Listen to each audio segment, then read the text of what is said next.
Some have been wanting to know how I go about making my layouts and the process of how I do it.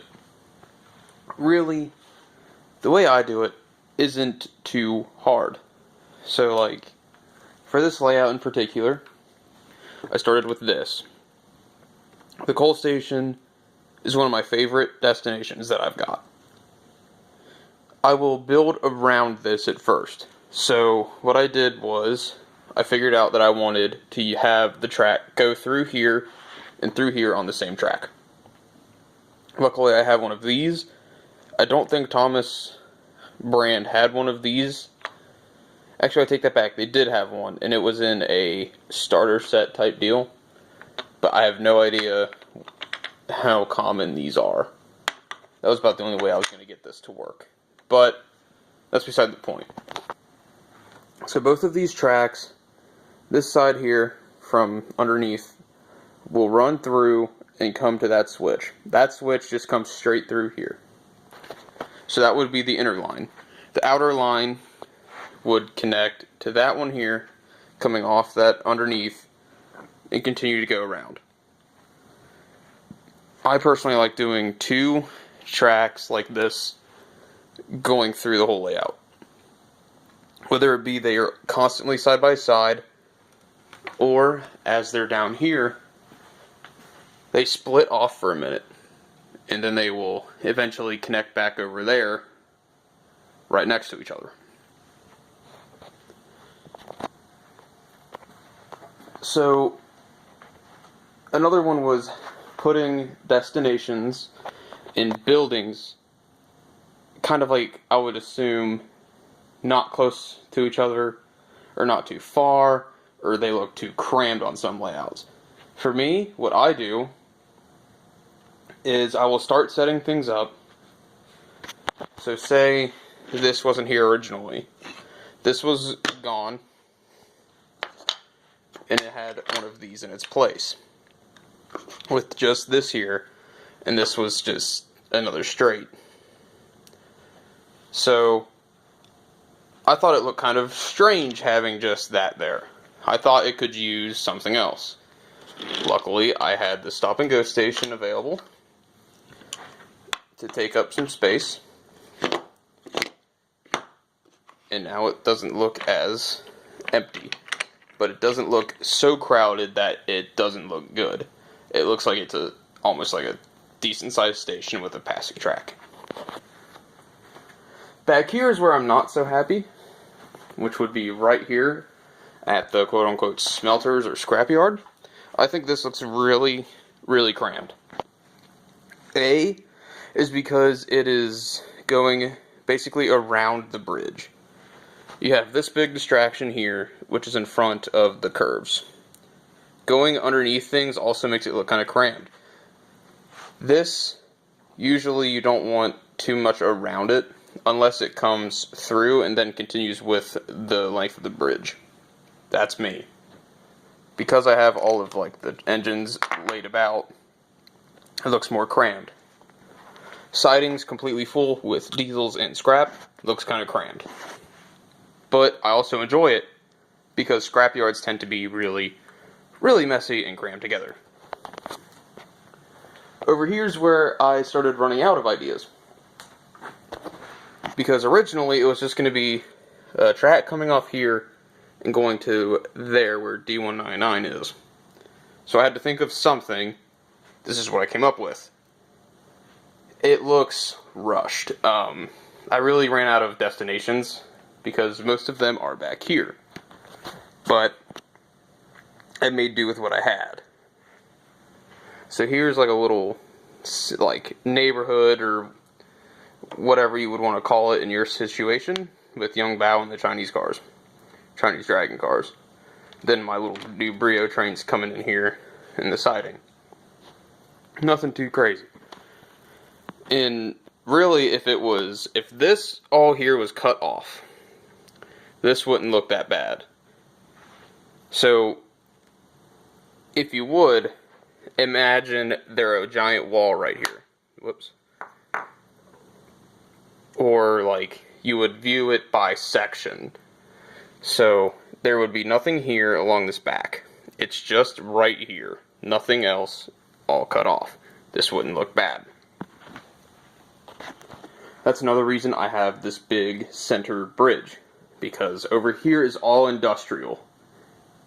It's supposed to be jam-packed, crowded, completely busy.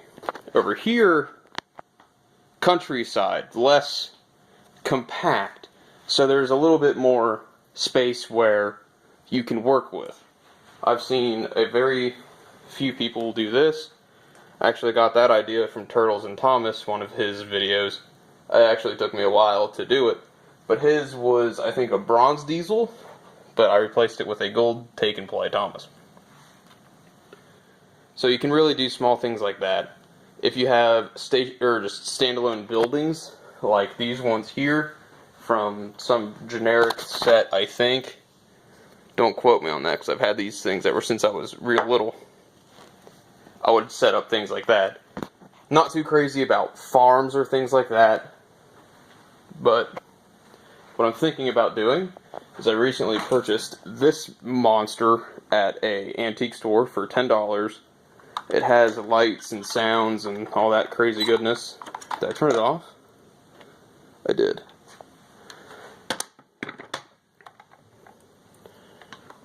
Come on. There we go. There it goes. So there's really not much to that. But for $10 I can't pass it up. So I'm thinking about maybe putting this here. That would take up a ton of space, and I don't know if that would look good. I mean, really, it just depends on the amount of space that you have and stuff like that. Like, if I'm running on a smaller board, small area, use destinations that you really, really enjoy. Like, that coal station over there, that would be harder to put on a smaller area than this. If I was running on a smaller area, I definitely would not use this. The giant bridge or the hill that came with the Dustin set. Would not use that. I would use more of things like this here. The logging station. And things like the barrel loader here, or the stop and go station. Maybe the bay bridges if you have space for a bridge. Things like this tend to be kind of harder to use on smaller areas. It's really a matter of space. Start toying with ideas in your head of what you can do. This, I'm not sure if I actually enjoy, because it's right up against here like that. Not a giant fan of this.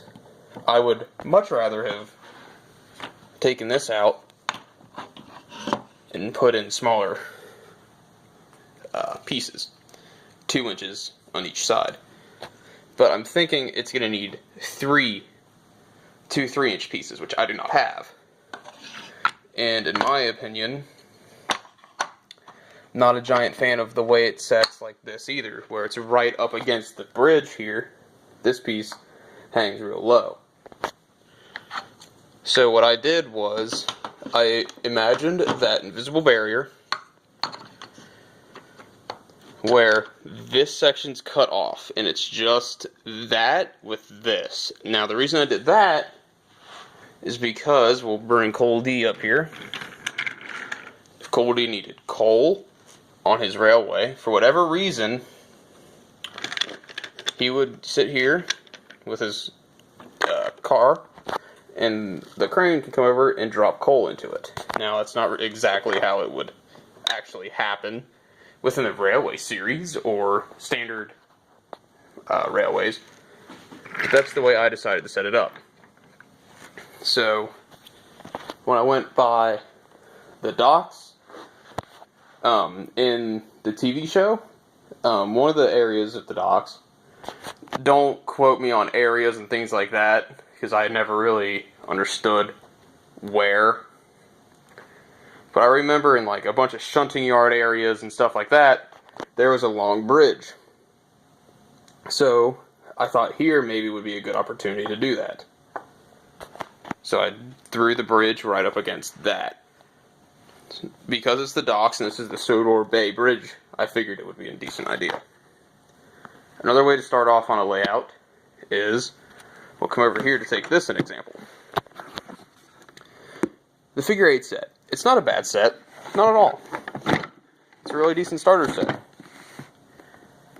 And here's another example of how they're trying to get you to start expanding. It's a perfect addition to the set, the Sodor engine wash. Where you'd put it, I really don't know. That would be up to you to decide. So you could really set up switches anywhere on this. If you had the up and away expansion pack or something along that line, you could put a switch here, and you can come off a switch from the top. Or a switch anywhere here, or anywhere throughout there. Except the ascension pieces, obviously. But that's one way to do it. Then, like the Brio set that I just recently got, flip it around. This one actually came with a switch. So it's helping expand things instead of, like, giving you just a simple circular set that is a little harder to expand from. This is a circular set, but you also have the crane, which gives it a little more playability. I guess that's really all of how you view things. I view it with a barrier in one area, and then just kind of go from there. Watch an episode of your favorite Thomas series, whether it be season whatever, or think of it as Railway series, because there's certain places in the Railway series that weren't featured within the TV series. Then just build off that. Build off what you like. Do you like narrow gauge railways? Well, build something with a bunch of mountains. It's completely up to you. I did try to cram both of those subjects into one video, mainly because I didn't think I would have enough, like, time in a video. It'd be a really short one, so I started rambling on about what I did. Switches are another big deal with any layout. Just kind of throw a switch somewhere. Don't let it dead end. That's another big one. I completely forgot about that. Don't be, or try to avoid this when you're building a layout. And you come across a section like this, where you need that. And that's how you're ended. Do not leave it like that. If you have to, tape it together with a standard piece.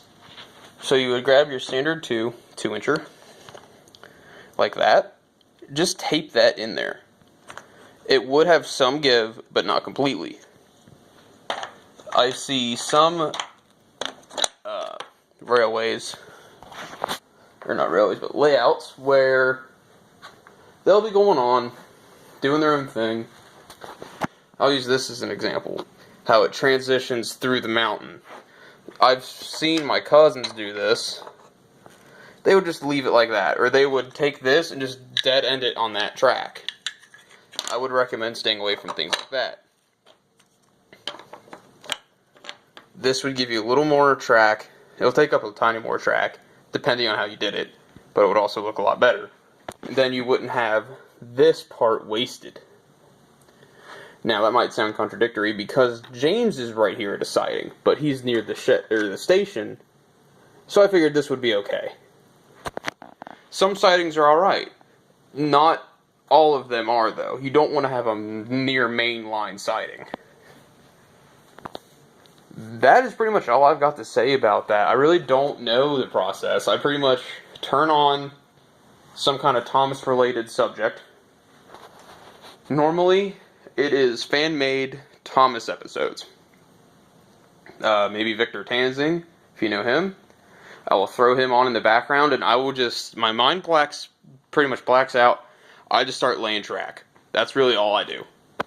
And I just let my ideas flow. I'll work on it for about an hour or so, then come back an hour later and continue working on it. I don't rush my layouts in the slightest. I will take maybe 2 days to build a layout, thinking of what I want to do. Don't rush it. Let your brain just start building and keeping going. That's pretty much all I got.